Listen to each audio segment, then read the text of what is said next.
Yuragimni teshib o'tgan she'r sizga ham ilindim. Qishloqlardan biriga tayinlandi bir imom. Dini islom xulqini kitob qilgan zo'r imom. Hurmat qilib bir kishi iftorlikka chaqirdi.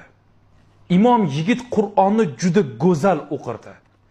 Mezbon bo'lib boy kishi xizmat qildi jonidan.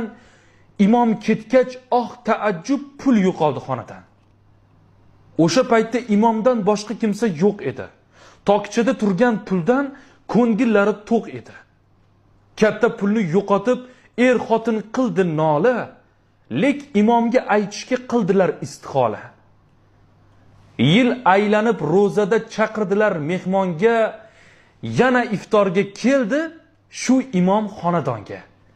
Gap kelganda imomga asta turib boy dedi: "O'tgan yili siz ketgach pulim yo'qolgan edi. Lekin sizga aytmadim. Hurmat qildim sizni xo'p. Men-ku puldan roziman. Rozilikda hikmat ko'p." Buni eshitib imom birdan yig'lab yubordi. Boy kishi bu holatdan har xil xayolga bordi. "Nega yig'laysiz taqsir?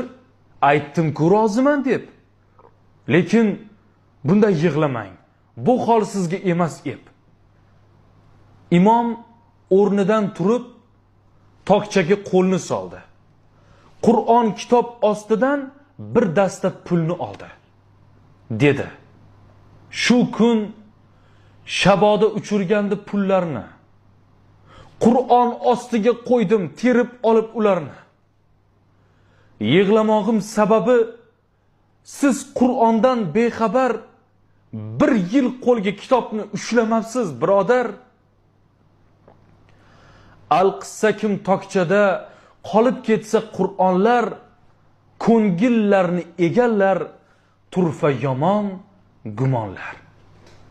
Xulosa o'zingizdan.